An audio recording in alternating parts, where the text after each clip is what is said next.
영화의 장르 중에 이 어드벤처, 그 모험을 다루는 영화들이 있습니다. 뭐 반지의 제왕, 인디아나 존스, 뭐 미이라 이런 영화들이죠. 이 영화들의 공통점은 이제 모험을 한다는 것이죠. 무엇을 위해서요? 숨겨진 보물을 찾기 위해서 모험을 하는 것입니다. 이 영화들을 흥미롭게 하는 요소들이 있습니다. 이 보물을 찾기 위해서 여행을 떠나는데, 모험을 떠나는데 꼭 누가 있습니까? 악한 세력이 등장을 합니다. 그러니까 보물을 찾기 위해서 선과 악이 다투는 겁니다. 두 번째 흥미로운 요소는 보물이 있는 그곳까지 가는 길이 쉽지 않고 보물을 쉽게 찾을 수 없다라는 것이죠.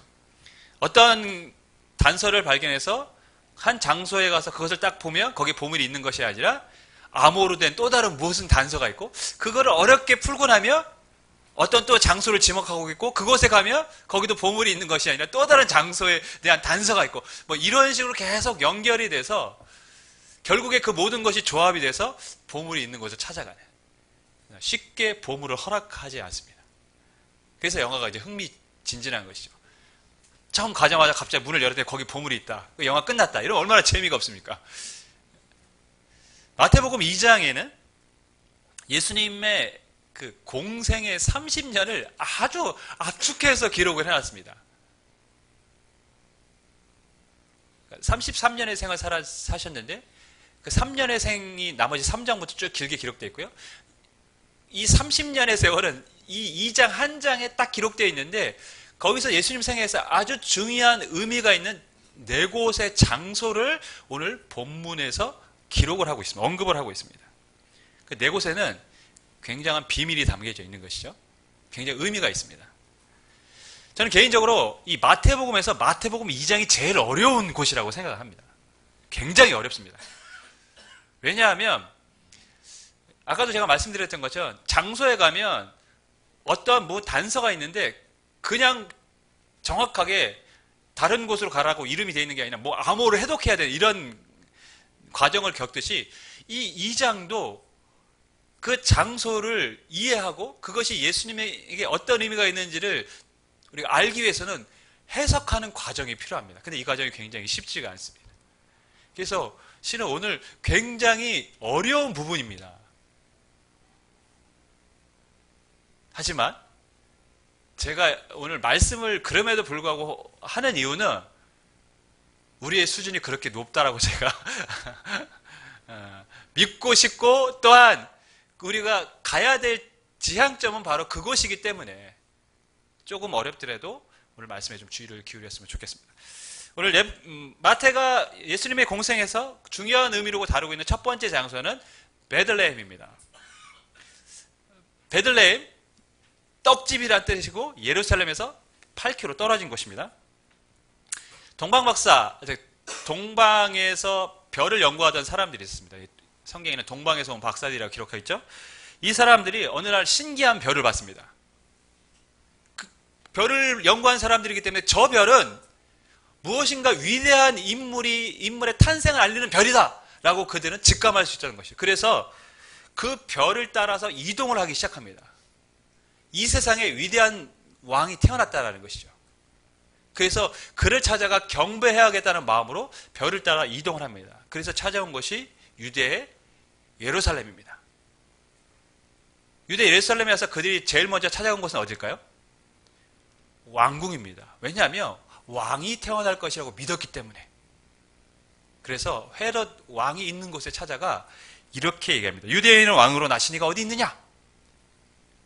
우리가 동방에서부터 그의 별을 보고 그에게 경배하러 왔다. 유대인의 왕으로 나신 이가 어디 있느냐? 그러니까 이 박사들이 생각하기에는 너무나 위대한 왕이 지금 태어났다고 확신했고, 그것이 이 왕궁에 있을 거라고 확신한 것입니다.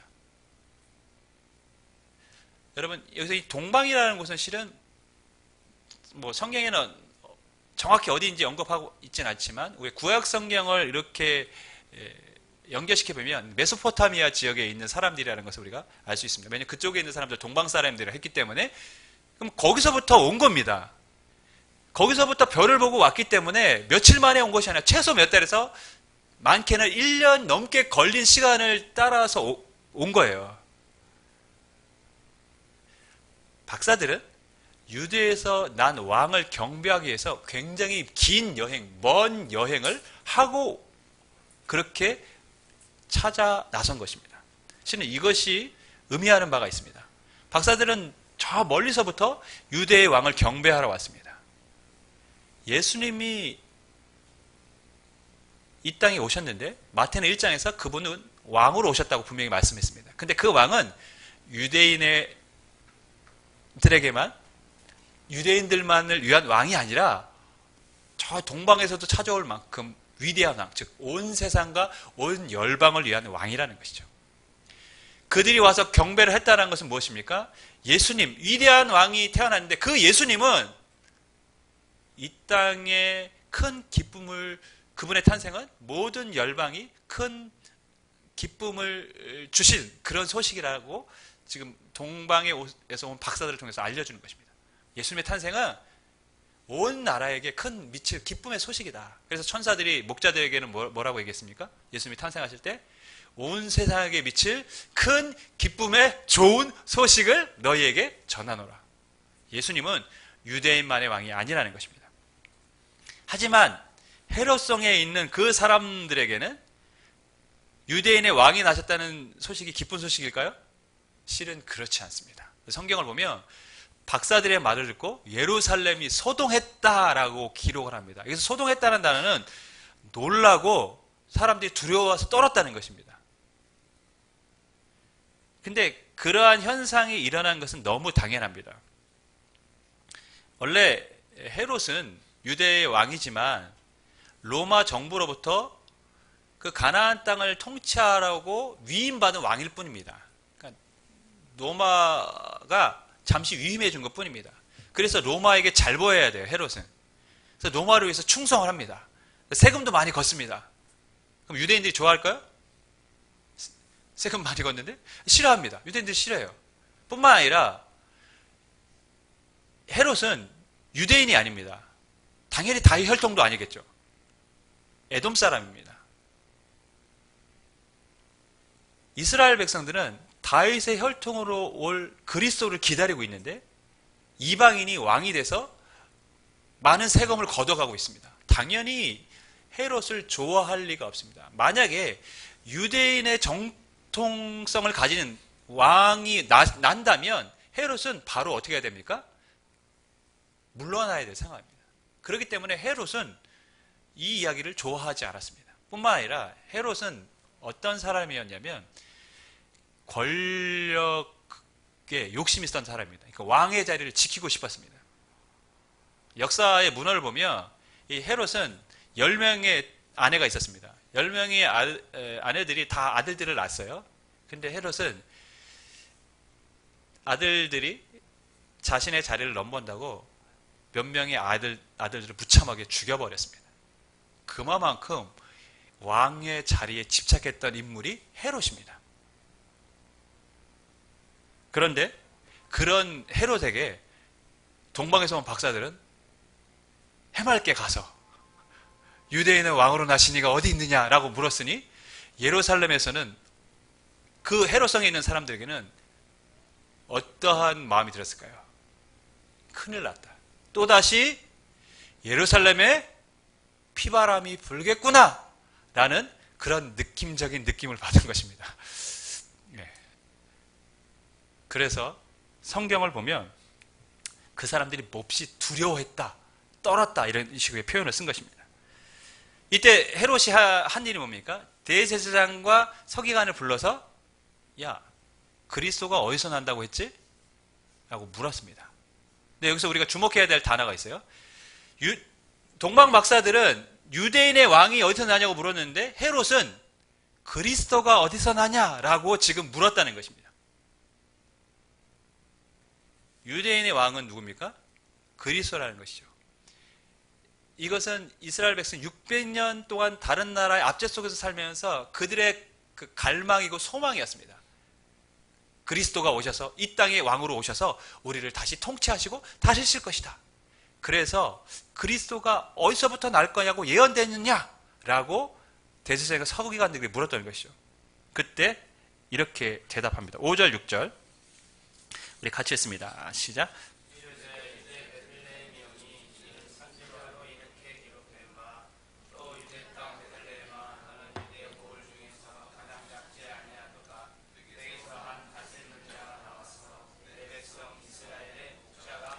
이 말씀은 미가서에 예언된 말씀입니다. 메시아 그리스도가 오시는데 그 그리스도는 어디서 출생할 것이냐? 유대 땅 베들레헴에서 출생할 것이라고 성경은 기록하고 있다는 것입니다. 근데 이 베들레헴은 어떤 곳입니까? 예수님이 태어났습니다. 그리고 다윗의 출생지이기도 합니다. 또한 성경이 약속한 메시아가 출생할 곳이기도 합니다. 지금 마태는 무엇을 말하고 싶었던 것일까요? 성경에 약속했던 메시아, 다윗의 아들, 후손, 그 그리스도가 베들레헴에서 탄생했다는 것입니다.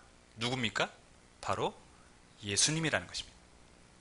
성경의 약속대로 그리스도가 베들레헴에서 오셨다는 것입니다. 그러면 유대인들이 어떤 생각을 가질까요? 야, 다윗의 후손으로 베들레헴에서 사는 사람이, 태어난 사람이 한두 사람도 아닌데, 그렇잖아요. 네? 다윗의 후손으로 베들레헴에서 태어난 사람이 예수님 한 명도 아닐 텐데, 예수가 그리스도라는 증거가 어딨냐? 옆집에 철수도 다윗의 후손으로 베들레헴에서 태어났는데 걔가 그리스도일 수도 있지 않냐? 이렇게 의문을 가질 수 있겠죠. 그래서 마태가 예수님이 그리스도라는 증거를 설명하기 위해서 두 번째 장소를 지목을 합니다. 그것이 바로 애굽입니다. 헤롯이 박사들에게 예수님, 그리스도가 태어날 장소를 알려주었습니다. 여러분, 왜 알려줬을까요? 박사들에게는 이렇게 얘기했습니다. 나도 찾아가서 경배하고 싶다. 그러니까 너희들이 경배하고 와서 그곳이 정확하게 어떤 집에 살고 있는지 나에게 알려다오. 근데 그게 사실입니까? 아니죠. 싹을 자르고 싶었다는 것입니다. 죽이려는 계획이었어요. 그래서 천사들이 예수님을 경배했을 때, 박사들이 예수님을 경배했을 때 천사들이 현몽해서, 여호와의 사자가 현몽해서 박사들에게 알려주죠. 가지 마라. 다른 길로 가라. 그리고 요셉에게도 피신해라. 헤롯이 악한 일을 계획하고 있다 알려주세요. 그래서 가라고 한 것이 애굽이라는 것입니다. 14절 15절 우리 같이 읽습니다. 시작.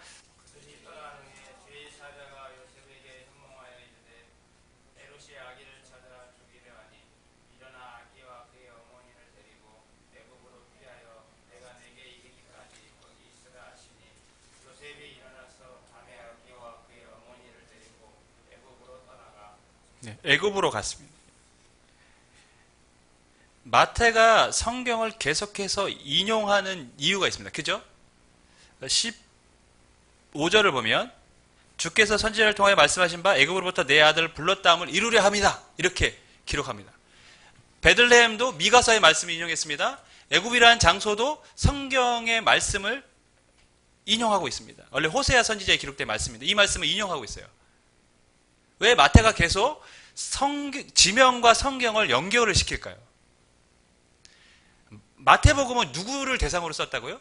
유대인들을 대상으로 썼습니다. 그들에게 지금 예수 그리스도가 누구냐는가를 설명하고 증명하기 위해서 쓴 책입니다. 그렇기 때문에 그들이 잘 알고 있는 구약 성경을 계속해서 인용해서 약속대로 누가 오셨다는 것입니까? 그리스도가 오셨다는 것입니다. 애굽으로 간 것도, 그래서 애굽에서 사셨다가 돌아오는 것도, 그것도 성경에 기록된 약속의 성취라고 알려주는 것입니다. 우연이 아니라는 것입니다. 애굽으로 보내신 것도 하나님의 약속의 말씀을 성취하기 위해서 보내셨다는 것입니다. 근데 여기서부터 실은 굉장히 이제 어려워지기 시작합니다. 왜냐하면 호세아 선지자가 말한 이 말씀은 원래는 예언적인 말씀이 아니라 과거의 이스라엘 백성이 내 아들, 즉 이스라엘을 하나님이 애굽에서 불러내셨다는 겁니다. 포로 생활을 하던 이스라엘 백성을 모세로부터 출애굽시켰다는 것을 과거의 사건을 기록한 것입니다. 그런데 마태는 예수님이 애굽으로 가셨다가 돌아오는 사건을 하나님의 아들이 다시 애굽에서 돌아오잖아요. 다시 가나안 땅으로 돌아오지 않습니까? 나중에 내 아들을 불렀다는 말과 연결을 시켰어요. 그러니까 이스라엘 백성들이 출애굽한 사건을 예수님 하나님의 아들이 애굽에 있다가 다시 돌아오는 사건으로 연결을 시켰습니다. 너무 무리한 적용일까요? 제가 여기서부터 어렵다고 했습니다. 그러면 하나님이 이스라엘 백성을 애굽으로 제일 처음에 보내신 목적은 무엇일까요? 요셉을 통해서 이스라엘 즉 야곱의 가족들을 애굽으로 보냈습니다. 보내신 목적이 무엇입니까? 첫 번째는 거기서 큰 민족을 이루게 하기 위함입니다. 큰 민족을 이루고 그 다음 계획이 뭡니까? 그들을 거기서 나오게 하시는 겁니다. 실은 출애굽 보낼 때부터 이스라엘 백성들은 하나님이 우리를 어떻게 구원할 것인가를 모형적으로 보여주기 위해서 그들을 애굽에 보내신 것입니다. 애굽에서 나올 때 10번째 재앙이 뭐죠? 어린 양을 문설주에 발라야 죽음의 사자가 넘어가 유월절 사건을 통해서 그들이 애굽에서 나올 수 있었던 것입니다. 마태는 예수님이 어떠한 삶을 살았는지 이미 잘 알고 있습니다. 십자가에 죽으셨습니다. 유월절 어린 양이 되신 걸 알고 있습니다. 다시 말해서 출애굽 사건의 완성은 누구를 통해서 이루어집니까? 예수님의 십자가의 죽음을 통해서 이루어지는 것이죠. 그래서 이스라엘 백성을 애굽에서 불러낸 것은 하나님의 아들이 애굽으로 갔다가 다시 가나안으로 돌아온 사건과 연결시키고 그분이 출애굽 사건을 완전하게 이루실 분이라고 지금 알려주고 있는 것입니다. 마태가 지금 전하는 말은 A는 A다 이렇게 말하면 참 좋은데 거기에 숨겨진 의미들을 갖고 말씀을 적용하고 있습니다. 그래서 쉽지가 않습니다. 어쨌든 마태는 예수님이 애굽으로 가신 사건도 우연이 아니라 하나님께서 구원의 완성을 위해서 미리 아기 예수님을 글로 보내셨다고 알려주고 있는 것입니다. 그렇기 때문에 베들레헴에서 태어나 애굽으로 가신 그 예수님이 누구라는 것입니까? 의심하지 말라는 그분은 그리스도가 맞다라는 것입니다. 세 번째 장소 라마입니다. 이 라마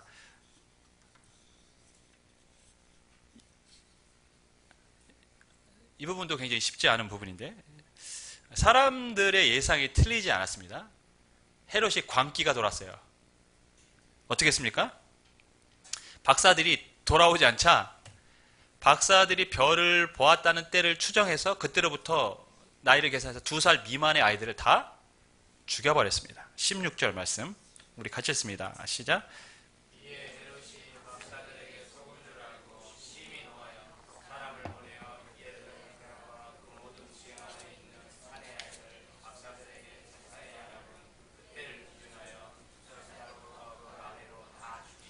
두 살 아래로 죽였습니다. 자, 우리는 이제 가끔 크리스마스 카드나 여러 그 이미지를 보면 동방에서 온 박사들이 마국간에서 예수님에게 선물을 드리는 것으로 생각을 하는데 그게 엄청난 착각입니다. 아까도 말씀드렸듯이 그들이 별을 보고 왔을 때는 이미 최소 몇 개월에서 1년 이상이 걸린 시간들입니다. 그래서 마태복음을 읽어보면 박사들은 어디서 예수님을 경배합니까? 마국간이 아니라 집에서 경배를 하였다고 기록을 하고 있습니다. 그 말은 뭐냐면 예수님은 이미 태어나서 갓난아기가 아직 태어난 며칠 된 갓난아기가 아니라 돌 지난 그런 아이로 집에서 살고 있을 때였다는 것을 우리가 알 수 있습니다. 그래서 헤롯은 그것을 추정해서 2살 미만의 아이들을 다 죽여버린 겁니다. 여러분 근데 베들레헴에 2살 미만의 아이들이 몇 명이나 있었겠습니까? 베들레헴이란 도시가 그렇게 큰 도시가 아닙니다. 몇천 명도 안 되는 2, 3천 명 되는 마을인데 거기에 2살 미만의 아이들은 몇 명이나 있을까요? 많아야 20명? 자기의 아들도 왕의 자리를 넘본다고 가차없이 죽인 사람인데 이 헤롯이 20, 30명의 아이들을 죽이는 것에 대해서 주저했겠습니까? 꺼리낌 없이 그 일을 한 것입니다. 무엇을 위해서요? 왕의 자리를 지키기 위해서. 근데 실은 이런 이야기들이 뭐 2000년 전 유대 땅에 있었던 이야기가 아니라 우리 조선 왕조 500년에서 있었던 일들이고, 형이 동생을 죽이고 아버지가 아들을 죽이고 배다른 형제들끼리 서로 싸우고 한쪽을 다 숙청해버리고 뭐 이런 일들, 북한에서도 얼마 전에 있었던 일들, 실은 뭐 죽이지는 않지만 우리의 뭐 여러 가지 정치권에서도 서로 밟고 올라가려고 하는 그런 모습들, 결국에는 권력을 위해서 서로 다투고 싸우는 모습은 예나 지금이나 실은 변함이 없습니다. 근데 헤롯이요, 이렇게 아이들을 죽였습니다. 그 후로 몇 년이나 왕을 더 했을까요? 불과 2년 더 했습니다. 2년 더 하려고 2살 미만의 아이들을 다 죽여버린 겁니다. 헤롯이 이때 나이가 68세였어요. 70세 죽었으니까. 참 사람이, 권력이라는 게 그래서 무섭지 않습니까? 68세 물러날 때 됐잖아요. 그런데 2살 미만의 아이들이 언제 왕이 되겠습니까? 본인이 그들이 왕이 될 때까지 살아있을 거는 보장도 없는데 그 아이들을 죽여버렸습니다. 권력을 자신이 가지고 그것을 누리고 살아간 것이 아니라 어떤 면에서는 권력의 종이 돼서 권력이 시키는 대로 지금 살아간 것이죠. 그러니까 결국엔 죄의 종으로 살아간 겁니다. 자기가 권력의 주인이 아니에요. 권력이 헤롯의 주인이었고 헤롯은 그 권력이 시키는 대로 사람들을 죽여버린 것입니다. 권력이 있다고 좋은 게 아닙니다, 여러분. 돈이 있다고 있으면 좋습니다. 그냥 많다고 다 좋은 건 아닙니다. 힘이 있다고 다 좋은 것이 아닙니다. 실은 성경이 말하고자 하는 것은 무엇이냐면 그것을 어떻게 사용하느냐가 더 중요하다고 가르쳐주고 있습니다. 권력이 있으면 뭐합니까? 그것으로 사람들을 죽이는 데 사용하고 있는데, 지금 우리가 얼마나 가졌느냐, 어떠한 형편인가가 중요한 것이 아니라 지금 내게 있는 것을 어떻게 사용하고 있는가가 하나님에게는 더 중요한 관심사라는 것이죠. 그래서 그리스도인들은 어떤 마음으로 살아가야 된다고요? 내 것이 아니라 하나님이 내게 맡겨주신 것입니다 라는 청지기적 사명을 늘 갖고 살아야 됩니다. 한국교회가 시끄러운 이유는 다 청지기적 사명이 없기 때문에 그래요. 결국에 다 내 거라고 생각하니까 문제가 되는 것입니다. 내 것이 아닙니다. 하나님이 맡겨주신 것입니다. 하나님 부르시면 누구도 그거 싸가지고 갈 사람 없습니다. 공수래 공수겁니다. 빈손으로 왔다가 빈손으로 가는 겁니다, 여러분. 다 놓고 가야 돼요. 우리에게 잠시 맡겨주신 이 삶, 우리가 가장 귀한 일에 사용할 수 있기를 주님으로 간절히 축원하겠습니다. 또한 오늘 본문을 보면 많은 아이들이 헤롯 때문에 죽었습니다. 그래서 부모님들은 어떻게 통곡을 할 수밖에 없었죠. 그런데 마태는 이 통곡 역시 예언의 성취다라고 말씀하고 있습니다. 17절, 18절 말씀 같이 읽겠습니다. 시작.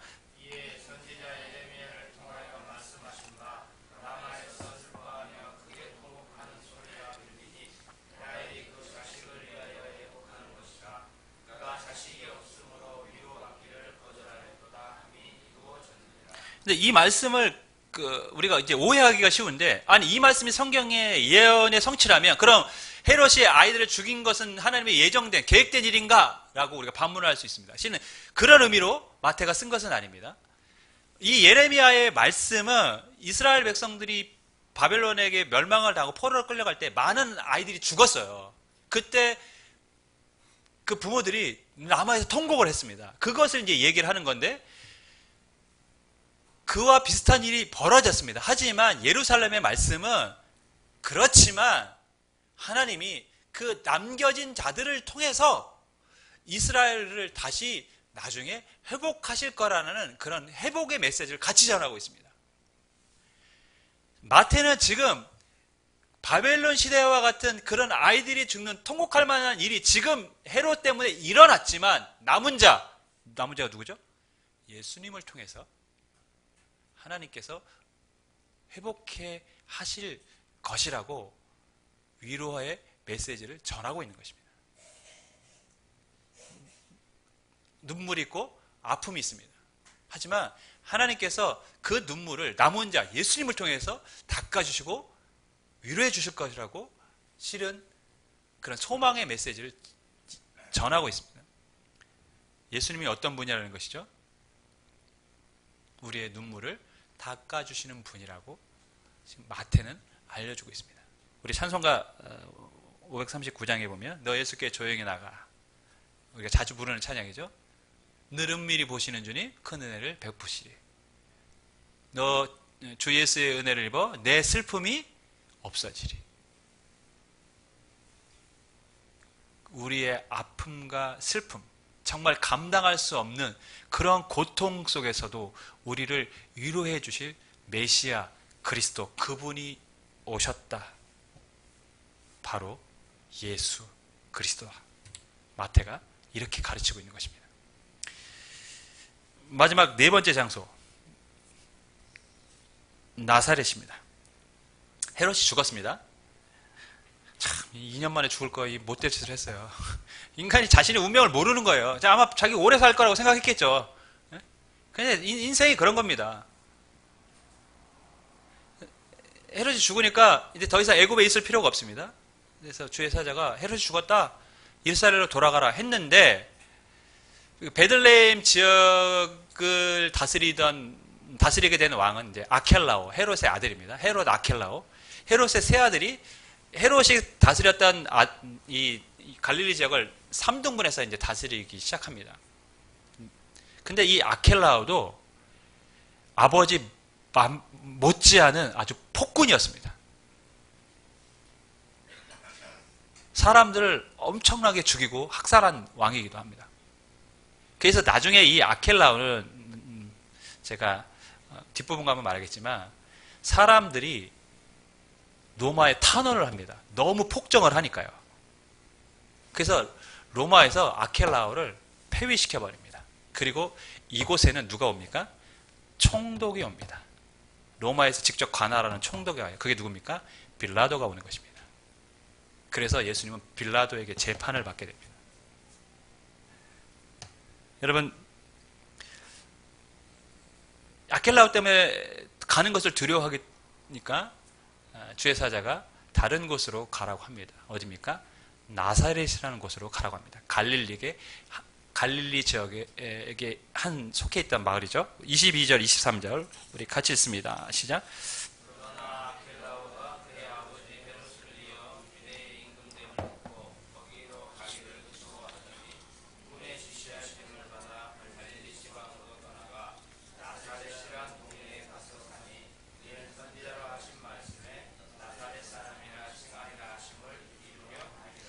예수님은 그래서 실은 거의 남은 생애를 공생하기 전까지 갈릴리에서 사시고 실은 갈릴리에서 주된 사역을 하십니다. 그런데 이것은 나사렛 사람이라고 칭하리라 하심을 이루려 합니다. 즉 이건 역시 예수님이 나사렛에 사셔서 나사렛 사람이 되는데 성경의 말씀을 이루려 합니다. 라고 지금 말씀하고 있습니다. 그런데 이 말씀이 실은 쉽지가 않습니다. 왜냐하면 성경에는 나사렛 사람이라 일컬음을 받으리라는 구절이 없다라는 것입니다. 구약 성경에는. 여기서부터 이제 충격이죠. 아니, 성경에 없는 말인데 지금 마태는 성경의 말씀을 이루려 함이라고 얘기를 하고 있습니다. 그럼 마태는 지금 조작을 한 것입니까? 그러면 왜 마태는 예수님이 나사렛 사람이 된 것이 성경의 예언의 성취라고 말했던 것일까요? 원래 갈릴리는 예루살렘에서 굉장히 먼 곳입니다. 사마리아를 지나 그 더 위쪽에 있습니다. 그리고 나사렛이라는 동네는 그곳에서도 천한 동네로 알려져 있습니다. 예루살렘은 수도로서 경제와 정치의 중심지죠. 그러나 갈릴리, 나사렛은 그런 곳이 아닙니다. 변방입니다. 그래서 사람들은 나사렛을 무시했습니다. 니고데모가 예수님에 대한 소식을 들었을 때 예수님이 나사렛 출신이라고 하니까 니고데모가 이렇게 얘기했습니다. 나사렛에서 무슨 선한 것이 나겠어? 그러니까 예수님이 그리스도라고 하니까 야, 나사렛 출신이라며 나사렛에서 뭐 그리스도가 나겠냐? 이렇게 얘기를 한 거예요. 그만큼 사람들에게 있어서 나사렛은 형편없는, 별 볼 일 없는 그러한 출신이라는 의미가 담겨져 있습니다.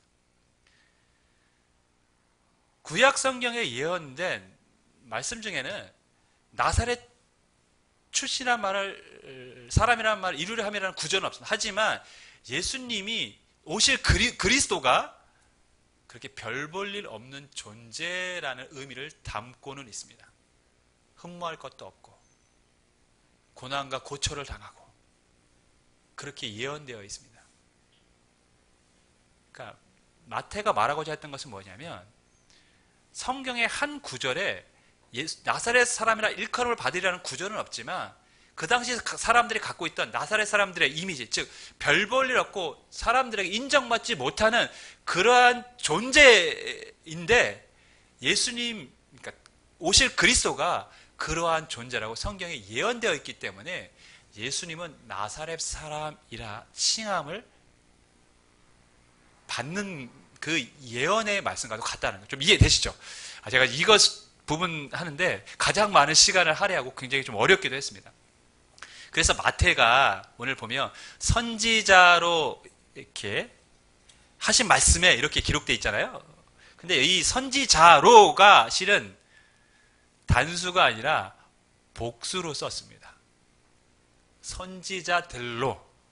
그러니까 마태는 성경의 어느 한 구절을 말하는 것이 아니라 구약 성경의 선지자들이 말한 여러 구절들을 종합해 보면 그리스도는 고난을 당하고 벌 볼 일 없는 삶을 살아갈 것인데 그렇게 예언되어 있는데 예수님이 그런 나사렛 사람이었다는 것이죠.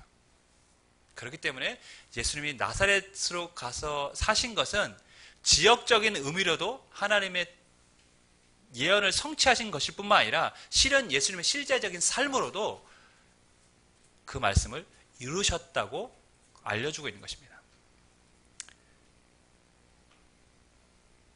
사람들은 어떤 곳을 좋아합니까? 번화가, 학군 좋은 곳에 선호합니다. 우리 세연이에게 농담 삼아, 야, 네가 서울대 가면 프랜카드 걸어줄게. 장하다 신곡천의 아들, 신곡천에 용났다. 이렇게 농담을 해본 적 있어요. 신곡천에 뭐 선한 것이 나겠습니까? 사람들이 생각하는 곳은 강남, 분당, 목동 뭐 이런 곳들이죠. 이런 곳들에서 훌륭한 사람들이 나을 거라고, 인재들이 나을 거라고 생각합니다. 그러나 하나님의 생각은 다릅니다. 예수님은 나사렛에서 사셨고 그 갈릴리 지역에서 가난한 사람들, 병든 사람들과 함께 공생애를 하셨습니다. 그렇게 하나님 나라를 시작하셨고 거기서부터 하나님 나라를 이루셨습니다. 1903년에 웨일즈의 부흥운동이 일어났습니다. 이 부흥운동은 가정 형편이 어려워서 12살 때부터 아버지를 따라 광부 생활을 했던 이반 로버츠라는 소년의 기도로부터 시작이 되었습니다. 1905년에 인도에서 부흥운동이 있었는데 이 인도의 부흥운동은 그 당시 천대받았던 인도의 여인 라마비아를 통해서 시작이 되었습니다. 1906년에 미국 아주사에서 있었던 부흥운동은 그 당시 인종차별을 받던 흑인들에 의해서 시작이 됐습니다. 1907년에 평양의 부흥운동은 물론 길선주 장로님의 회개로부터 시작했지만 그 가장 원인이 됐던 사건은 무명의 두 여 선교사님의 기도로부터 시작되었습니다. 하나님의 나라는 누구도 주목하지 않는 보잘것없는 사람들로부터 시작됐고 하나님의 나라는 그렇게 커져갔습니다. 예수님은 갈릴리에서 사셨고 가난한 자들과 함께 하셨습니다. 갈릴리 사람이라는 칭호처럼 이 땅에서 모욕당하고 사람들에게 매도 맞고 침뱉음도 당하는 그런 비참한 삶도 경험을 했습니다. 그러나 그 예수님을 통해 하나님은 이 땅에 하나님의 나라를 시작하셨고 이루신 줄 믿습니다. 왜 하나님은 예수님을 나사렛으로 보내셨을까요? 하나님의 나라는 세상이 갖고 있는 어떤 기준과 같지 않고 하나님의 나라는 약한 자들을 통해서 이루어짐을, 그것이 하나님 나라의 능력임을 알도록 하기 위해서 예수님을 나사렛으로 보내신 줄 믿습니다. 마태는 오늘 네 곳의 장소를 우리에게 지목하고 그것에 담겨진 의미들을 설명하고 있습니다. 무엇을 말하고 싶었을까요? 모든 것이 다 하나님의 계획 안에 있었다는 것이죠. 다 말씀과 연결을 합니다. 다 하나님의 계획 안에 있었다. 베들레헴에서 출생하신 것도, 애굽으로 피신하신 것도, 라마의 통곡도, 나사렛에서 살아시셨던 모든 것도 어느 것 하나 우연이 아니라 하나님의 계획 속에 있었다는 것입니다. 즉 예수님이 이 땅에 오셔서 살아간 모든 생애는 뭐라는 것입니까? 하나님의 약속한 대로, 성경의 기록대로 이루어진 사건이라는 것이죠. 우연이 아니라는 것입니다. 예수님은 누구십니까? 하나님의 약속대로 오신 그리스도가 맞다라는 것입니다. 또한 여기 나온 지명들, 동방, 예루살렘, 갈릴리, 또 애굽, 굉장히 광범위하게 지금 퍼져 있습니다. 무엇입니까? 그 예수님은 온 열방의 왕으로 오셨다는 것입니다. 유대의 왕이 아닌 온 세상의 왕으로, 온 세상의 임금으로 우리를 구원할 그리스도로 이 땅에 오셨음을 마태는 오늘 2장을 통해서 우리에게 알려주고 있습니다. 그래서 무엇을 하라는 것입니까? 예수님을 그리스도로 영접하라는 것입니다. 그리고 동방에서 온 박사들처럼 그분을 경배하는 것이 우리가 해야 될 일임을 마태는 가르쳐주고 있습니다. 바라기는 우리가 예수님을 온전히 말씀 안에서 믿으며 또 그분을 경배하는 저와 여러분이 되기를 주님으로 간절히 축원하겠습니다. 기도하겠습니다.